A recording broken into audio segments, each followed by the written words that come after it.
Ladies and gentlemen, boys and girls, and all those that may fall in between, I'm No Time Dad, and today I'm bringing you a quick review of a new game called Blazing Beaks.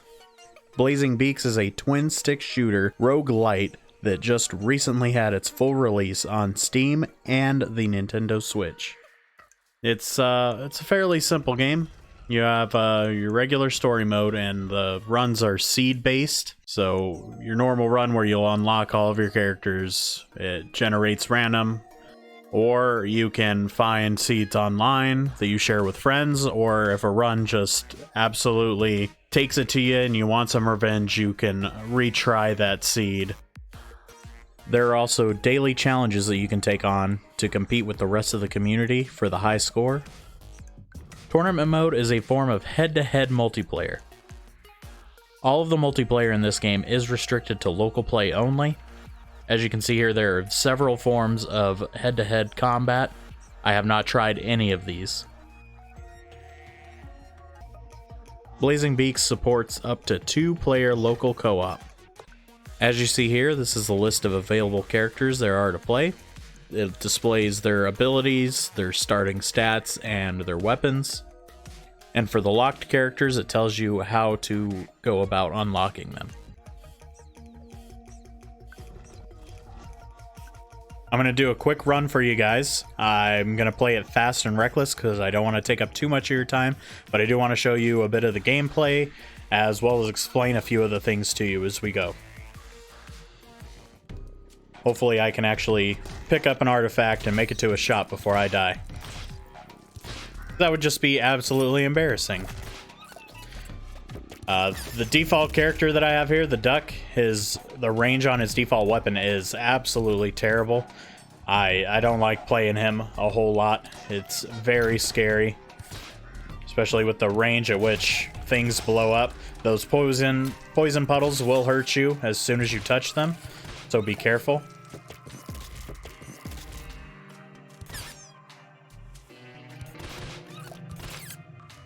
Or all of the effects that are harmful to you are also harmful to the enemy, so you can use that to your advantage. Looks like we got a locked room here. We have not gotten a key yet. Maybe we'll get lucky by killing these guys. And that's a big no.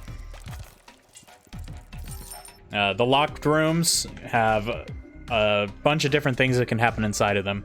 Either you'll run into an NPC and he'll give you some stuff, or you'll enter a room with just some chests, or you'll enter a room with a bunch of enemies that have an increased chance to drop artifacts and power-ups and whatnot.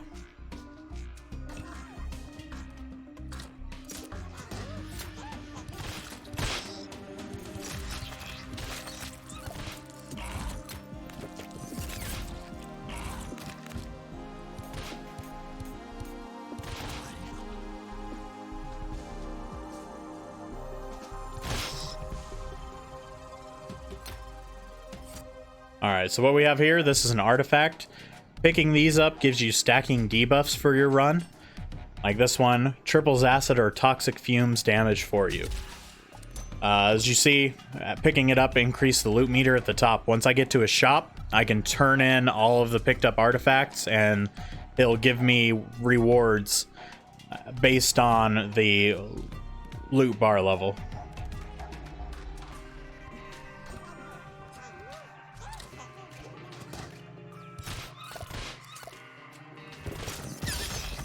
Oh, jeez. Grab some of these hearts before I die.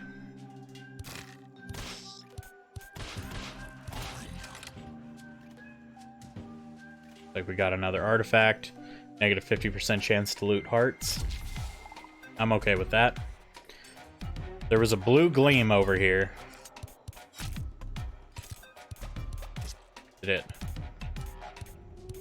Did it disappear?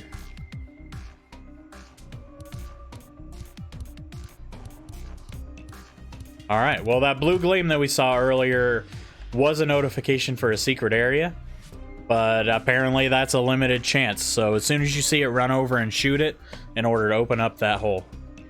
This is the boss room. You can, if you feel like you've picked up enough stuff and you're ready to take on the boss, you can just skip ahead to him whenever you see the door, or you can push on.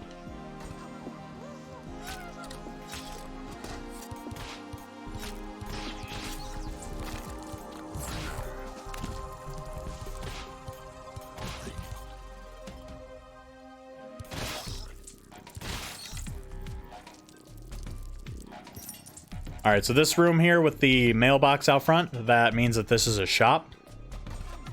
Sometimes you can have more than one shop per stage. This is the guy you talk to turn in your artifacts. And he throws the goods out here.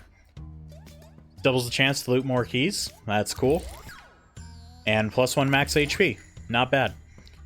We can get a double pistol. Distance 120, speed 3.5. We can get... I think we're going to go with the nail gun.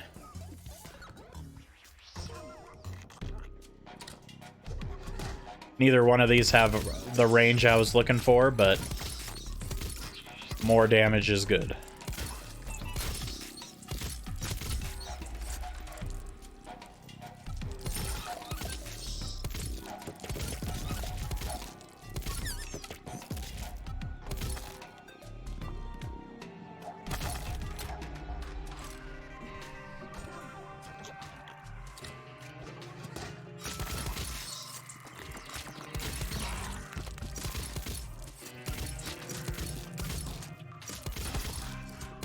Oh yeah, this gun is helping a lot.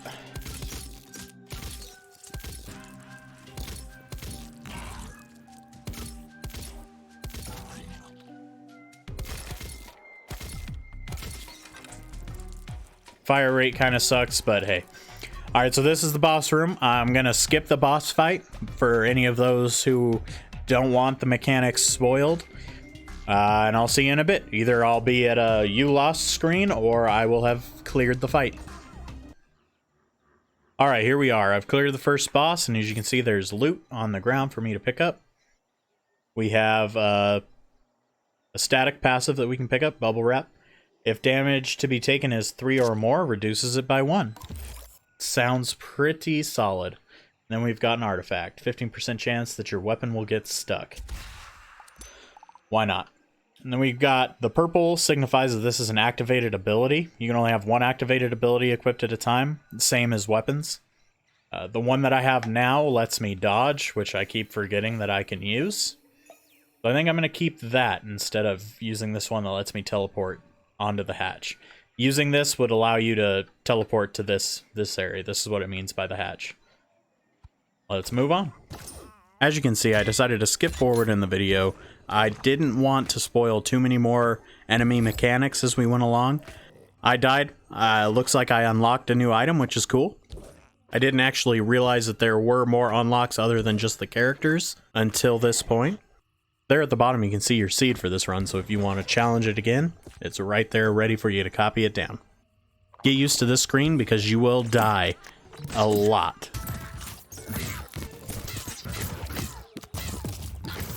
So let's move on to the bottom line. I'm going to give Blazing Beaks 3 stars out of 5. While this game is fun to play, unless you can tap into the multiplayer aspects, it doesn't currently offer a whole lot of variation to gameplay. The devs have stated that they are going to support this game going forward, so we can expect to see more unlocks, more characters, all that fun stuff. I enjoy the concept of the artifacts, the fact that they penalize you for picking up a bunch of them, and it creates a risk and reward system. I do love to pick up all of the shinies though, so I'm sure it's going to get me in way more trouble than it should. Blazing Beaks also gets a rating of 1 crying baby out of 5.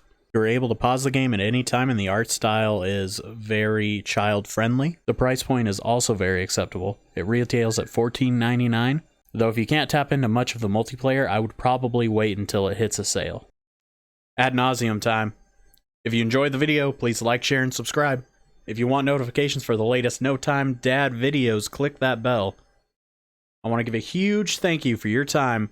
Remember, laugh, stay kind, and have a wonderful day.